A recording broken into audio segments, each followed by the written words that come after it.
stuff, and then the next over was positional utilities, which I can actually feed into the main soundscape.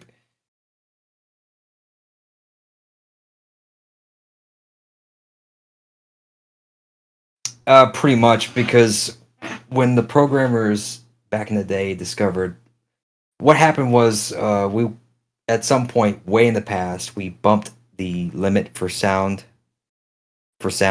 up so we could place more ambient generics. But then we found out that in order to get more performance, we could step it back down to the normal like 128 channels. But when we did that, it broke the entire game in terms of the sound. So I had to go back in and. So was the HEV suit like raping you or something?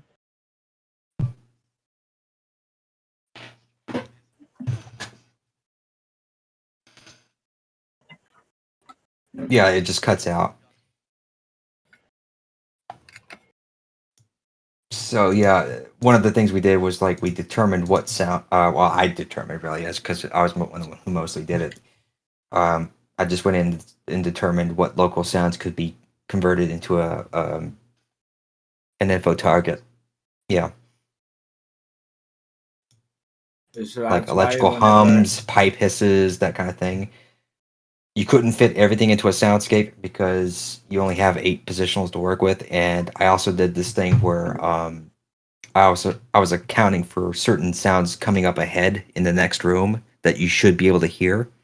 So there's that too, but also yeah, because some of the ambient generics I couldn't fit. I did logic branches and then on play for certain soundscapes, set true, set false to turn them on and off. But also certain positionals that were in another soundscape up ahead that you were about to cross into that you should be able to hear. I also did with these positional utilities a lot of baton handoffs, right? So my screen's kind of redrawing funny because I'm streaming it. On my end, it probably looks fine. People actually, but yeah, it's like this particular positional utility, this one right here. I can find that. Yep, there it is. So right here, you're seeing for ordnance storage section 3, we have the baseline thing, which is the indoor sound, and then you have sets of positionals. I did them in. Sometimes I will do them in pairs, just in case if the next section over I need to drop the first 2 in order to accommodate 2 new sounds. Let's see what do I have here? Position 0, 1. Yeah, pretty much. Because that, I mean, as convoluted as this can get, it would be even more so if I just did every single one uniquely. And it also afforded me the ability to, if I didn't have to drop 2 sounds, I could also control how loud they are before you cross the threshold of a door into the next room. Mm-hmm. To kind of give that extra dramatic effect when you finally get it at full blast. Oh, actually, speaking of that, just more of a suggestion, but you know the air battle in Forget About Freeman 2 or B, when you fight the tanks, convert the. I was looking into the QC. Convert the audio from that just into the soundscape system, because it just goes full blast that entire time. And then if you want to like basically I guess like hot swap it, so if you're going into an event for like a custom map, hop in the room real quick and then go on the other side and it's still playing. What I experienced, like 2 of them will start to play, because how the sounds. You're talking about the air battle, right? Yeah. Convert that to the soundscape, because then you can also keep the air battle going when you're inside and hear it muffled. Yeah, that's a good. You can muffle it in real time. Oh. I think that's been brought up once or twice already. I think I might have suggested that before. Or something. That might be what I'm thinking.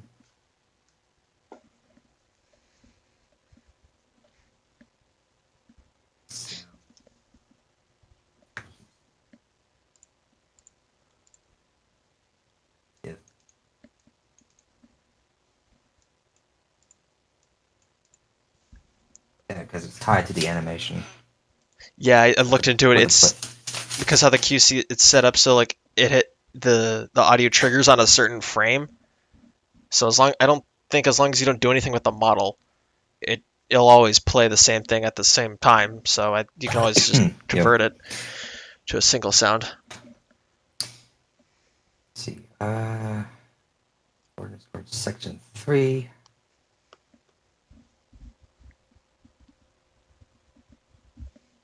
Yeah, there's a lot of logistics going in here. It's like, okay, I know it's like in one soundscape, I know I'm using positions 1 and 2, or 0, 1, 2. So that means 3 and 6 are open. I can use that for the next soundscape. So it's kind of like, what's available? Can I use this one? And if I find a situation where I have to rewrite something, it sucks, but it's not as bad as it would have been if I was doing things individually. And it just works in my favor to have things in pairs of 2.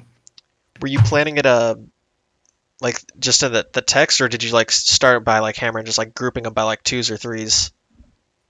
The first thing I had to do before I did any of this was go through the VMFs and figure out what was what. Yeah.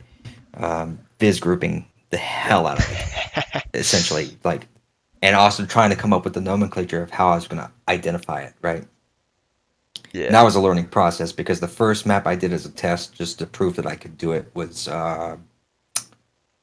Unforeseen Consequences Map C.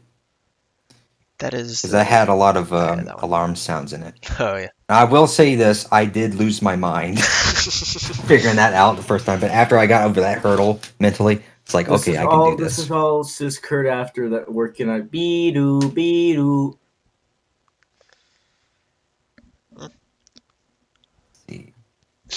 Oh yeah, I forgot what the third category was. The baseline stuff, the positionals, and then your absolute generic stuff that you could feed in anything and not have to worry. Like if you wanted like birds just chirping in the background or something, like that kind of stuff. Yeah, like if I was to write more specific notes, damn, this thing's like redrawn like crazy on my end. Yeah, I'm not seeing anything on this end. Oh, just kind of like go a little, like the resolution will drop a little. But share my screen this time. Maybe that'll, yeah, that's a little bit better. Like if I was gonna, I mean, I might still do this if I've got time. Like here's like baseline soundscape.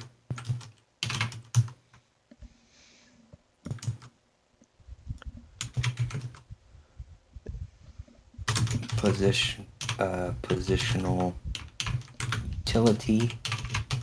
I mean, I'm not going to save this, but just to get an idea of how I've parsed this in terms of importance, and then down here would be generic.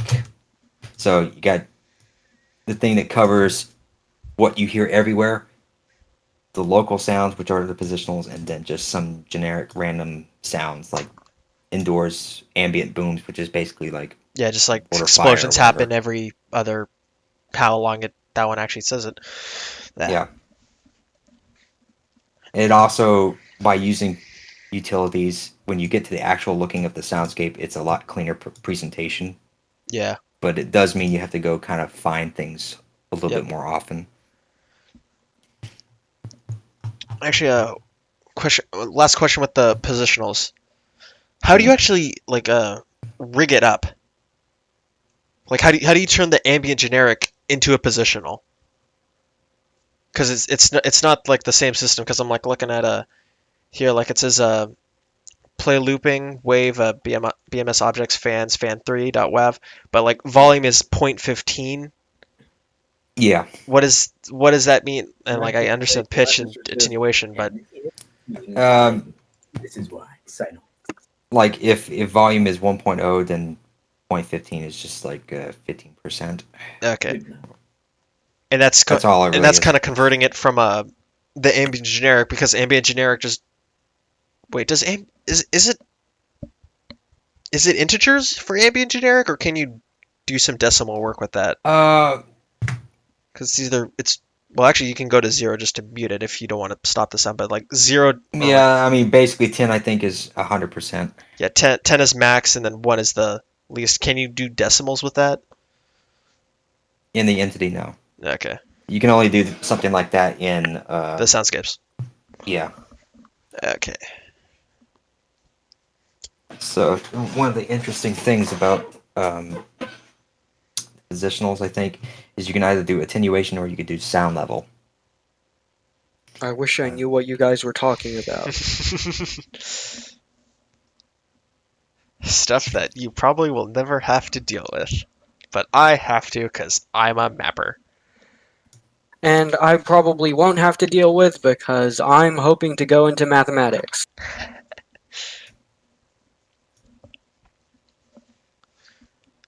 So, yeah, it was attenuation. What was the other one?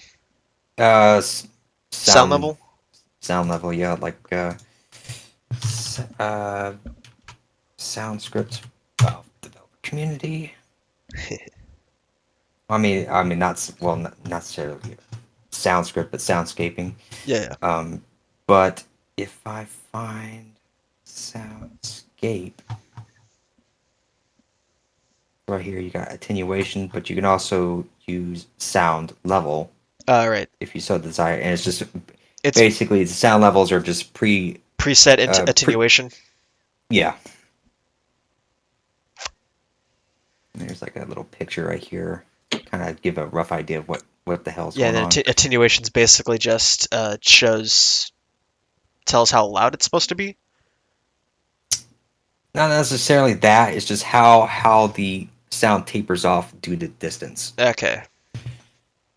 So if you got That something would that's supposed be to be as loud, like sorry. if you're up to it like close ear and you wanted to play at 100%, it'll play at 100%. But if you're saying, well, you can hear 100% close up, but you want it to taper off like you're stepping away from a refrigerator or something. Yeah, So the concepts are kind of separate. You can play something at full volume, but then you can attenuate it depending on distance, like the amount. So if you wanted to, like, the attenuation could be like It could be practically none, where it's pretty much 100. I think that was correct, where it's pretty much like 100 all the way until like you're 50 meters out. yeah. And the thing about the attenuation values is like the lower the number, the larger the radius. So if you put the attenuation at 2.0, it wouldn't take much distance to step away for you to hear it just go to nothing.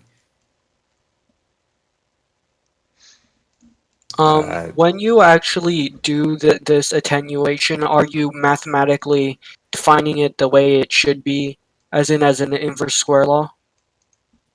That I don't know. I'd never really paid attention to the. Because if Physics you're stuff? using the Okay. game sounds for I just basically went through it and tuned it by ear.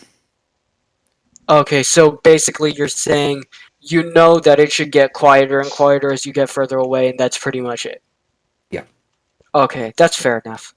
See, like this particular water sound, I've got it playing at 75% volume, but I have a very tight attenuation on it, so that it's not loud at say, I don't know, 10 or 15 feet. but if you stick your ear to it, it's going to be loud. Yeah. Like the best possible example I can give you is like an electric hum from one of those boxes. Yeah. You don't want to be hearing it from like 20 feet away, but when you get your ear close to it, it's just like, okay, you don't want to stick near it for very long. Yeah. I think typically for some of the regular electric hums, I think I did an attenuation of 1.4, and depending on how big the box was or how electric it would be, I'd be like, I don't know, 0.5 or something like that. It's been a while since I've really looked at this stuff. Let's see here. AB. Let's see here. Let's find eHum, because that's going to take Electric it somewhere. hum. Yep. So for this particular example, for the test chamber, this is also Yeah, part of how I figured out how to do my naming convention. Like I give myself the map name, Map or the A. map A, TC for test chamber. What position is it? What's the shorthand for the sound? Yeah. And right here, I have for this particular example, I have an attenuation of 1.6, but it's playing at almost half volume. So it's not very loud when you get up close to it, But yeah, but it will taper once you off. stick your ear to it, then Yeah. then it gets really loud. See, here's a fan playing at 75% decibel level, 0.6, so that's an ambience fan of some kind. Yeah. Cool. Yeah, when I did this, I went through it slowly and carefully as one can possibly be. Yeah. And the best way to do it is just go from chronological order. Not necessarily in map chronological order, but if you're working on a map, Yeah, you start at the beginning and then go to the end because you might need to reuse some or hot swap or something. well, it's that just the effect. best way to keep yourself isolated Right, from yeah. one section to the other. Because if you start jumping around, your brain gets scrambled a And then little you bit. also start forgetting stuff and it's like maybe you like redo something or Yeah, just the logistics of baton tossing of yeah. sounds. Like in a perfect world, There would be no sound when limit, so you wouldn't even need to do it.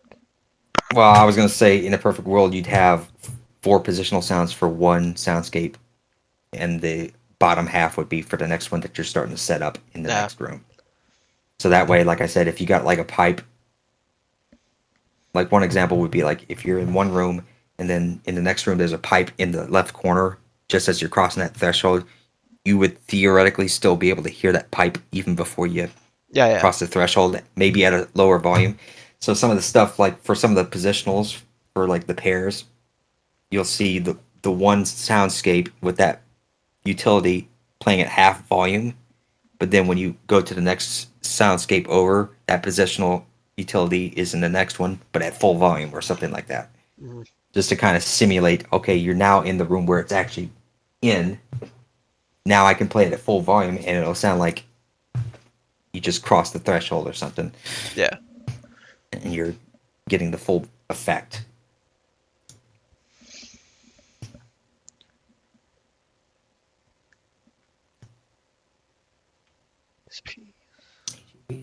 Now station. So you do you're Sisk, right? If I Yeah, so you do voice acting and mapping. not necessarily mapping. I did some of the choreography work for the project, but I also helped out in other places in terms of what I can do Cool. in Hammer. Just wherever I can help, really. If you told me to make a map from scratch, I was like, well, I'll see you in about 10 years. I still haven't finished any of the ones I've been working on, except for the pre-disaster ones, because I just go like, not good enough, and then it just gets in that loop,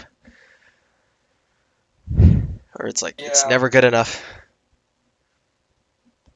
See, the only use I am here is as an idea contributor. You should see the stairwell of my first rap. Like I have like this giant stairwell. Like you can't really access it. Like except you'll just go on like different floors, but pretty much every version from floor to floor that you can see, it's always a different design, like slightly different design, and it freaking annoys me. That doesn't sound very. It's like slightly different every single time. Like That's really weird. I don't know how that's just how it kind of turned out. Like I don't think Yeah. anyone would really notice it, but you know, in the editor, you're gonna notice it. Of course. Yeah, for me, I'm just starting to learn a bit of Blender. Good luck, man. Other than just like basic manipulation with just pretty much just dragging stuff. I don't know. I don't know a fucking clue. My only real project so far was I made a very, very rudimentary bike that is basically useless. It doesn't No, This I'm isn't not really a programming. programmer. It's just, I mean, actually, yeah, Oh. that is it is kind of Sound programming. soundscaping is like a soft extension of Yeah. programming. That's Fair the way enough. I've always. Like it's The thing I'm looking at here is the turbine building, which is that thing just as you get past the fence on the dam. where you can go hide from the inside. chopper Yeah, Oh, or yeah, that if building. you really wanted that to. might actually be the intake tower. The turbine building is that big building where you first encountered the Where the Marines, where the yeah. truck is, and you get the like supplies and goodies. So we have the soundscape for inside the building. Dam Road base is actually what was used outside, right? So when I cross the threshold, what I Right. can do is I can Yeah, the feed the previous positional. soundscape into a ambient or into a info target And just then outside the door. it So blends that it way so it you don't. gets louder, if I remember Yeah, correctly. Yeah. yeah. Now the trick with this is you do have to put the ambient, not the I keep saying ambient generic. That's the term. You have to put the info target far enough outside the door so that when you cross the threshold into the soundscape that it's supposed to represent, you have enough time for it to fade out before the player can run past the info target. Yeah, it blends in well enough because then otherwise they'll just like, why am I only hearing this out of like my left ear or something? Yeah, exactly. And I found, I forget, like whatever the distance is plus, it was like whatever the distance plus certain number of units was like the golden number for the run speed or something, and I forgot what it was because it's been so long. Well, I'm gonna have to get going in around a couple minutes, so I think I'll say goodnight here and be on my way. Good night, man. All right, dude, you take it easy.